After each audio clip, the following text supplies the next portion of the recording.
Having the ability to draw a perfect polygon or ellipse is nice. However, Photoshop went way beyond standard shapes when it introduced the custom shape tool. Photoshop now comes packaged with dozens of pre-designed shapes, or you can even create your own. I'll explain this subject in chapter 5. To draw a custom shape, select Custom Shape tool and in the Options bar, click on the Shape drop-down menu. And you have a bunch of shapes to select and draw. For instance, I select the light bulb and draw it on the document. As you see, it has some deformation.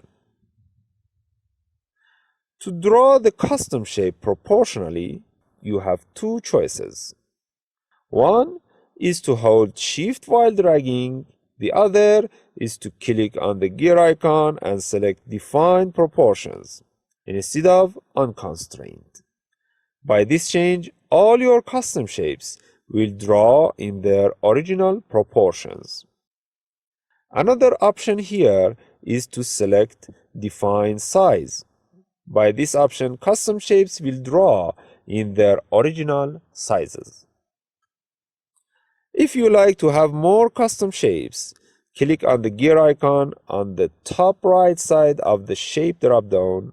In the appeared menu, you have some custom shapes categories ready to load.